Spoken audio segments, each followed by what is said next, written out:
Hello friends, I am Sheetal and you are watching my YouTube channel. तो मैंने भी अपनी रीट प्री जो पात्रता कहते हैं उसके एग्ज़ाम की तैयारी में काफ़ी महीने दिए थे। एटलीस्ट तीन महीने तो मैंने दिए ही थे अपने मैंने काफ़ी कुछ ऐसा होता है ना कि जब हम पहली बार किसी एग्ज़ाम की तैयारी कर होते हैं तो हमें पता होना चाहिए, हमें एक गाइडेंस की ज़रूरत होती है कि हम क्या क्या पढ़ें, कौन कौन सी चीज़ों को हम वैल्यू दें, किस किस पार्ट को हम ज़्यादा इंपॉर्टेंस दें ताकि हमें ज़्यादा मार्क्स आए। तो दैट मैंने खुद ने भी यूट्यूब से बहुत सारे वीडियोस देखे थे, बहुत सारे टीचर्स के भी वीडियोस देखे थे कि मैं क्या लूँ, कौन से सब्जेक्ट लूँ, मैं कैसे अपनी पढ़ाई को आगे बढ़ाऊँ ताकि मेरा ये एग्ज़ाम फर्स्ट अटैम्प्ट में ही क्लियर हो जाए। तो अगर आपको भी अपने एग्ज़ाम को फर्स्ट अटैम्प्ट में क्लियर करना है तो आपको तो जैसे मैं सजेशन देने वाली हूँ कि मैं बहुत आसानी से आपको समझा दूँगी कि आपको कैसे कैसे पेपर में बता दूँ कि 150 मार्क्स का क्वेश्चन पेपर होता है, एग्जाम होता है जिसके 150 मार्क्स से आते हैं और जनरल वालों को पास होने के लिए 90 मार्क्स चाहिए। बस ये सिर्फ पात्रता एग्ज़ाम है, बाकी कुछ इसमें ज़्यादा कुछ नंबर लाने की जरूरत नहीं। तो चलिए हम करते स्टार्ट। तो मैंने हिंदी ली है, शिकवाल की हिंदी था, दोनों के कॉमन टॉपिक होता है ना उसको मार्क्स कर देता कि ये वाले टॉपिक्स जो है मेरे नोट्स जो थे मेंस जो भी मेंस की जिसकी प्रिपरेशन मैंने शुरू नहीं की थी, बस नोट्स मेकिंग का काम किया था, वो वाले आए हैं, वो मेरे पास हैं। और ये जो है इसकी मैंने मतलब ऐसे कर दिया था कि कॉमन वाले टॉपिक और सिर्फ कॉमन ही नहीं कि मतलब मेरे उसमें जो टॉपिक है, मेरे जो नोट्स में जो टॉपिक है वो और ये वाले टॉपिक्स को मैंने ऐसे हाईलाइट्स कर दिया था ताकि मेरे पास ये चीज़ें ऑलरेडी है और बाकी जो चीज़ें थी वो मैंने इसी से कंप्लीट कर ली थी। जैसे उपसर्ग है मेरे में, तत्सम तद्भव नहीं है, लेकिन उपसर्ग और प्रत्यय है, तत्सम तद्भव नहीं है तो मैंने पढ़ा था। विलोम शब्द है, पर्यायवाची है, ये है, तो मैंने ऐसे ऐसे करके कॉमन टॉपिक ले लेते हैं। बाकी तो क्या शिक्षण विद्या तो क्या सब में होती है, लेकिन मेरे पास भी थी।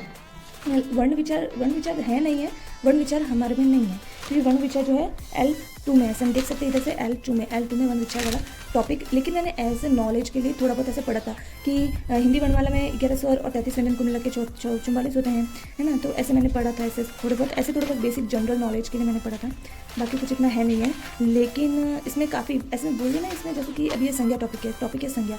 तो संज्ञा मैंने ये सब यहाँ से पढ़ ली, फिर इसके एग्जाम्पल्स पढ़ लिए बहुत अच्छे से। और जो मुझे याद नहीं होता बार रिपीटेशन के लिए मैंने उनको, जैसे पीना का पान होता है, कौन सी संज्ञा है ये, तो ये मेरे को विशेषण से बने होते हैं, तो ये समझने के लिए काफ़ी। तो सबसे अच्छी बात यह है कि इसमें विभिन्न परीक्षा में हुए प्रश्न हैं जो जैसे कि पिछले साल 3rd ग्रेड में आए थे, ये रीट में आए थे। तो ऐसे मिला के सारे क्वेश्चन जो ऐसे हैं जो किसी न किसी एग्जाम में आए हुए, तो ये हमें क्या करते हैं, ये हमें हेल्प करते हैं कि ऐसे पैटर्न है। तो बहुत सारे एग्जाम्पल्स है, तो आप देख सकते हैं कि काफ़ी बहुत सारे एग्जाम्पल्स हैं। तो इसमें सर्वनाम वाला टॉपिक भी है, तो ऐसे कुछ बहुत ईजी वे में हमें ये दिखाया गया है, तो हम इसकी प्रिपरेशन बहुत अच्छी तरीके से देते हैं। इसके भी पीछे क्या ऐसे से, तो इसके लास्ट में जैसे कुछ इंपॉर्टेंट चीज़ होती है जो मैं अपने लिए बनाया करती थी। तो फिर मेरे ये मैं बाकी यूट्यूब की क्लास से भी काफ़ी कुछ पढ़ती थी। तो ये देख सकते हैं मेरी शिक्षण विद्या शुरू हो गई है। तो शिक्षण विद्या में मैंने काफ़ी अपना टाइम इन्वेस्ट किया था, बहुत पढ़ी भी थी मैंने शिक्षण विद्या, काफ़ी कुछ पढ़ी थी शिक्षण विद्या में। तो आप देख सकते हैं मेरी शिक्षण विद्या, मैंने बहुत पढ़ा था शिक्षण विद्या को, आप देख सकते हैं। यस डियर, हाँ।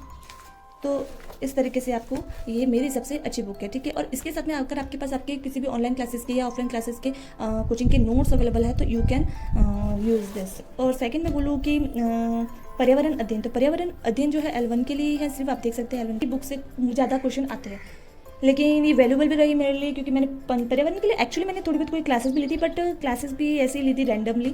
लेकिन मैंने पर्यावरण अध्ययन के लिए कोई और एसेसरी नहीं लाई, सिर्फ इसी बुक को पढ़ा था, इसके शिक्षण विधियों को पढ़ा था, लेकिन इसके शिक्षण विधियों को मैंने डीपली बिल्कुल नहीं पढ़ा था।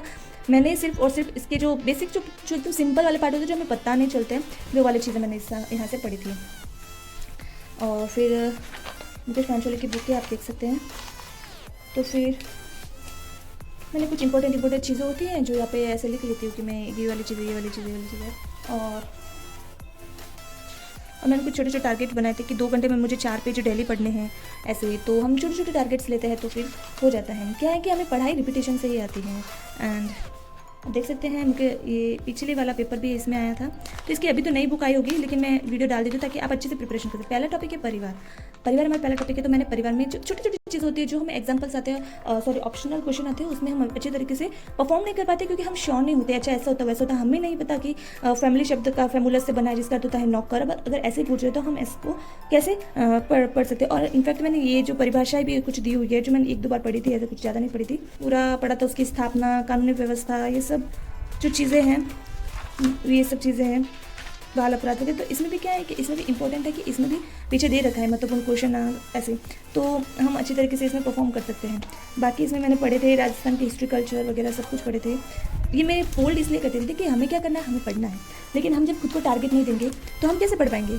तो हमें पढ़ना है, हमें पता है। तो मैं क्या करती थी, मैं ना इस ऐसे ऐसे पेपर को फोल्ड कर देती ताकि मुझे पता चलता है कि मेरे को अभी मेरे को इतना पढ़ना है। जैसे कि ये देखिए, जैसे कि ऐसे में बहुत सारे पेपरों के बीच में, या यहाँ से यहाँ तक मेरे को पढ़ना है, ऐसे ऐसे मैं अपनी प्रिपरेशन करती थी और काफ़ी हेल्पफुल भी रहा है मेरे लिए। मैं नहीं बोलूँगी ना कि बाकी इसमें जो उद्योग है आप डेफिनेटली आप पढ़िए, क्योंकि आपकी ये मेंस में भी उल्टा ऐसा का ऐसा काम में आने वाला है। ये आपके लिए कोई घाटा नहीं है, क्योंकि आप पढ़ेंगे मेंस में भी काम में आएगा। मैंने भी ऐसे किया, मैं जब मेंस की तैयारी करना शुरू किया बाद में, तब मुझे काफ़ी हेल्पफुल रहा। इसमें शिक्षण विद्या भी दे रखी है, आप देख सकते हैं। ये सब शिक्षण विद्या, शिक्षण साहित्य सामग्री है ना, तो ये शिक्षण विद्या है जो शुरू हो चुकी है। तो पर्यावरण शिक्षा शास्त्र, तो ये भी काफ़ी हेल्पफुल रहने वाला है। फिर थर्ड थिंग कि मेरे पास थे मैथ्स के नोट्स, लेकिन मैंने क्या किया कि नोट्स तो थे मेरे पास, लेकिन मुझे चाहिए थे शिक्षण विद्या। और कुछ ऐसे मैथ्स के टॉपिक्स होते हैं जो हमारे नोट्स में नहीं होते, और मतलब मेंस में नहीं पर प्री में है। तो मेरे पास है मैथ्स के नोट, लेकिन मैंने ये बुक लाई है, ये L1 की है, 1st to 5th गणित और शिक्षण विद्या सहित। मोस्ट इंपॉर्टेंट मैंने ये शिक्षण वीडियो के लिए लाई है, क्योंकि मैथ्स के मेंस में मुझे शिक्षण विद्या मैंने कंबाइंड वाली की थी, और मेरे पास थी नहीं कि मैं कोई प्री में, और प्री में एक्चुअली ऐसा है कि प्री में शिक्षण विद्या का ज़्यादा पार्ट है, मेरे को ऐसा लग रहा है, क्योंकि गणित है, गणित के साथ में उसकी भी शिक्षण विद्या। तो 30 मार्क्स के अगर क्वेश्चन आ रहे हैं तो फिर हमें कुछ ज़्यादा ध्यान ही देना चाहिए, मेरे को ऐसा लगता है। तो मोस्टली क्या है कि मुझे प्रैक्टिस करनी थी, और इस शिकवल वाले गणित की बुक में प्रैक्टिस के बहुत सारे क्वेश्चन, जस्ट लाइक कि आप देख सकते हैं ये एक टॉपिक है, तो यहाँ पे अभ्यास प्रश्न दिए हुए, और आप बिल्कुल अच्छी तरीके से अपनी प्रैक्टिस कर सकते हैं। सारे आए हुए किसी न किसी एग्जाम में ये सारे क्वेश्चन जो हैं वो आए हुए हैं, तब बहुत ही अच्छे तरीके से प्रिपेयर कर सकते हैं। और फिर उसमें ऐसे भी दे रखा है कि आंसर उत्तर माला, तो मेरे लिए ये बुक काफ़ी हेल्पफुल रही थी। और इसके अलावा इसमें शिक्षण विद्या भी है, शिक्षण विद्या है और शिक्षण विद्या के भी क्वेश्चन आंसर है। तो शिक्षण विद्या भी है और शिक्षण विद्या के भी क्वेश्चन आंसर है। पीछे आप देख सकते हैं, पीछे ये क्वेश्चन आंसर शिक्षण विद्या के है, विविध प्रश्न पूछे गए क्वेश्चन आंसर। और मुझे क्या मैथ्स में डायलॉग्स काफ़ी आते थे, गणित के शिक्षण विद्या में तो छोटी कक्षाओं के लिए गणित की उपयुक्त विधि, तो खेल मनोरंजन, तो ये सारी चीज़ें और डायलॉग्स वगैरह ये बहुत कुछ एग्जाम में पूछे जाते हैं मैथ्स से। तो फिर मैथ्स का हो गया। मैंने बोला कि मैंने अपनी सेकेंड लैंग्वेज संस्कृत ली थी, तो मैंने ली थी साफल्यम की संस्कृत, फासा सेकंड के लिए ली थी, मैंने फर्स्ट के लिए नहीं, मैंने सेकंड के लिए ली थी, मैंने सेकंड के लिए ली थी, और जो रीट प्री के लिए ली थी। तो काफ़ी मैंने रिसर्चिंग की, काफ़ी यूट्यूब पे भी खंगाला, बहुत कुछ समझने परखने के बाद मेरे को पता चला कि I think this is the right book for me, और मुझे अपना एग्ज़ाम निकालना है, और मुझे अपने एग्ज़ाम को लेकर कोई रिस्क नहीं लेना था। मैं पढ़ सकती हूँ, मैं काफ़ी पढ़ सकती हूँ, बट बेस्ट सोर्स हमारे पास होने चाहिए, बेस्ट गाइडलाइन हमारे पास होनी चाहिए कि हमें किस तरीके से कैसे पढ़ना है।